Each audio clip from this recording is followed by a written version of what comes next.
మీకు heavy bleeding ఉండి ఇలాంటి సిమ్టమ్స్ ఫేస్ చేస్తున్నారా? అయితే మీ లైఫ్ డేంజర్ లో ఉన్నట్టే. హాయ్, నేను doctor Shirisha, consultant gynaecologist at Arjun hospital Kadapa. So మీకు హెవీ బ్లీడింగ్ లో ఎలాంటి సిమ్టమ్స్ ఉంటాయి? సో మీరు every 2 to 3 hours pad change చేస్తున్నారా? ప్లస్ లార్జ్ క్లాట్స్ అంటాం, అంటే more than 2 rupee coin size, ఇలాంటి లార్జ్ క్లాట్స్ పడుతున్నాయా మీకు? ఇంకా మీరు నైట్ టైం ప్యాడ్ చేంజ్ చేసుకోవాల్సి వస్తుందా? నడుస్తున్నప్పుడు ఆయాసం వస్తుందా? Bleeding more than 7 to 8 days అవుతుందా?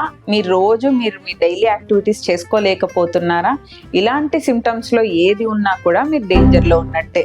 మోస్ట్ కామన్ రీజన్స్ ఏముంటాయి దీనికి? హార్మోనల్ ఇంబ్యాలెన్స్, PCOS ఉండొచ్చు, లేదంటే యుట్రస్ లో ప్రాబ్లమ్స్ అంటే ఫైబ్రాయిడ్స్, గడ్డలు ఇలాంటివి ఉండొచ్చు. ఇంకా మీ ప్రెగ్నెన్సీ రిలేటెడ్ ట్యూబల్ ప్రెగ్నెన్సీ ఇలాంటివి ఉండొచ్చు. కొన్ని ఏమన్నా బ్లీడింగ్ ప్రాబ్లమ్స్ ఉండొచ్చు. ఇంకా కొన్ని సీరియస్ కాంప్లికేషన్స్, క్యాన్సర్ ఇలాంటివి కూడా ఉండొచ్చు. కానీ మీకు ఇప్పుడు నేను చెప్పిన సిమ్టమ్స్ లో ఏది ఉన్నా ఒక్కసారి గైనకాలజిస్ట్ ని కన్సల్ట్ అయ్యి ఎవాల్యుయేట్ చేయించుకోండి. ఇలాంటి హెవీ బ్లీడింగ్ తో సఫర్ అవుతున్న మీ ఫ్యామిలీ అండ్ ఫ్రెండ్స్ కి ఈ వీడియోని షేర్ చేయండి.